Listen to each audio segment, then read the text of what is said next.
Hi everyone, Michael here from the Daily Note 23 YouTube channel, and if you've been watching my channel for a little bit, you probably know just how much I love the stock browser on the Samsung Galaxy Note 2 and just how much I hate the stock browser on the Galaxy Note 3.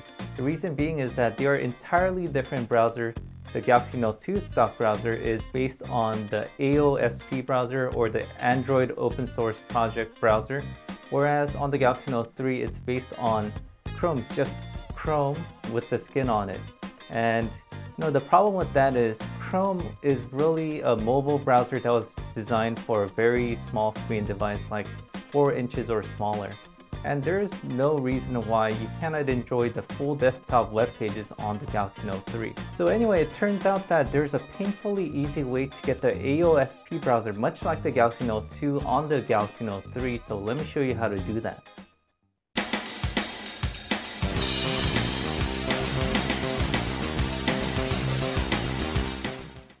So this is the browser that I want to show you. It is simply called Android browser, and as you could see, the only thing you can't see here is the web page itself. That is because you could set the settings so that you could hide all the controls, and you can bring this menu up.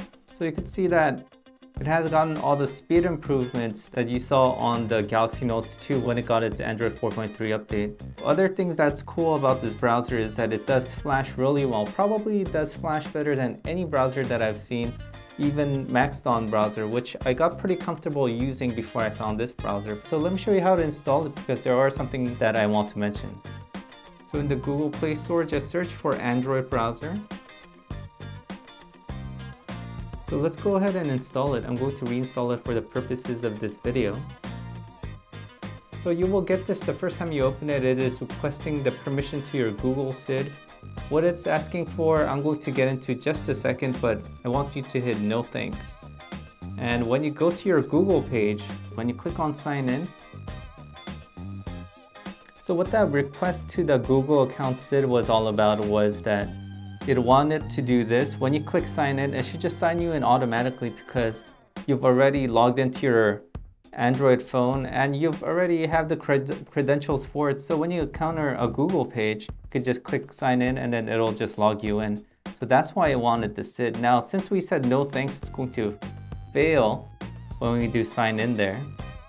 So I believe that's what the SID is for. Of course, just like any browser, it doesn't matter if you're installing Dolphin, Boat browser, UC browser, Naked browser, or Maxton browser. You will put in your username and password for many of your user accounts. You will have to trust the developer of these browsers so that they're not snooping on your passwords. Of course, I'm sure Google, when you upload an app to the Google Play Store, I'm sure they do some checking as well.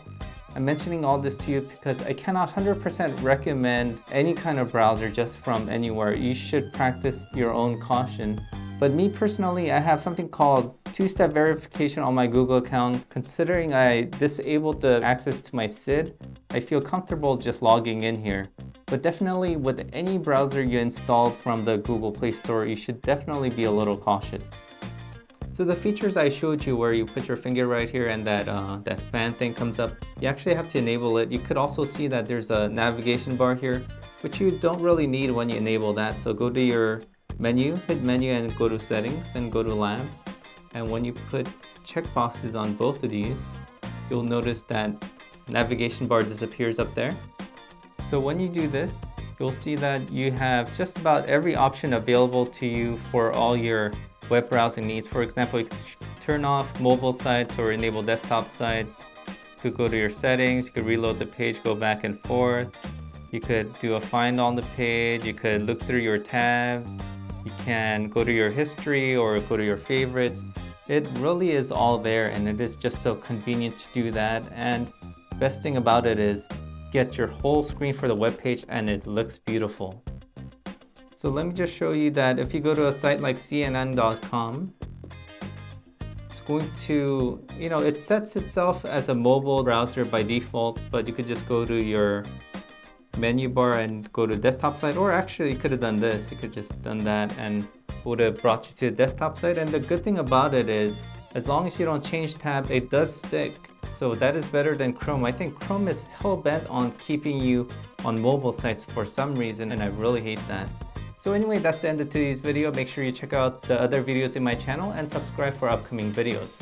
And once again, thanks for watching.